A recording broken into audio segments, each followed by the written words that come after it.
উত্তরায় বিমান বাহিনীর যুদ্ধবিমান বিধ্বস্তের পর ৬ দিন মৃত্যুর সঙ্গে লড়ে না ফেরার দেশে চলে গেল শিশু জারিফ।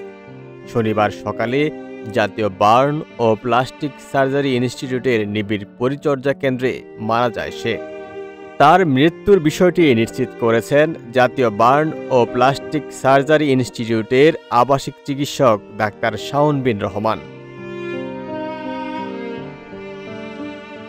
তিনি জানান, জারিফের শরীরের প্রায় ৪০% দগ্ধ ছিল। তাকে নিবিড় পরিচর্যা কেন্দ্রে রাখা হয়েছিল। আজ সকাল ৯টা ১০ চিকিৎসাধীন অবস্থায় মারা যায় সে। জারিফ মাইলস্টোন স্কুল অ্যান্ড কলেজের ৭ম শ্রেণীর শিক্ষার্থী ছিল। তার বাবার নাম হাবিবুর রহমান।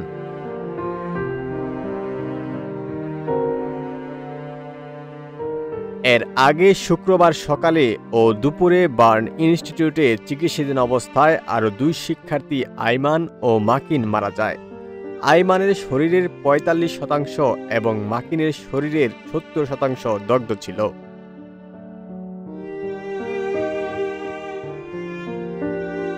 শনিবার সকাল পর্যন্ত সর্বশেষ তথ্য অনুযায়ী বিমান বিধ্বস্তের ঘটনায় নিহতের সংখ্যা বেড়ে দাঁড়িয়েছে ৩৪ জনে। এই দুর্ঘটনায় রাজধানীর ৭টি হাসপাতালে এখনও চিকিৎসাধীন রয়েছে প্রায় অর্ধশত আহত ও দগ্ধ শিক্ষক শিক্ষার্থী। নিহতদের মধ্যে জাতীয় বার্ন ও প্লাস্টিক সার্জারি ইনস্টিটিউটে ১৬ জন, সম্মিলিত সামরিক হাসপাতালে ১৫ জন, ঢাকা মেডিকেল কলেজ হাসপাতালে ১ জন, লুবনা জেনারেল হাসপাতাল অ্যান্ড কার্ডিয়াক সেন্টারে ১ জন এবং ইউনাইটেড হাসপাতালে মারা গেছেন ১ জন।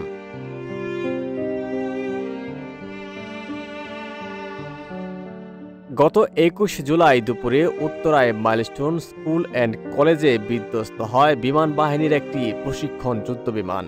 এতে সেখানকার প্রাইমারি শাখার একটি ভবনের নিচতলায় কয়েকটি কক্ষে আগুন ধরে যায়। এতে বহু শিক্ষার্থী, শিক্ষক ও অভিভাবক হতাহত হন। ওমর ফারুক, ঢাকা প্রকাশ।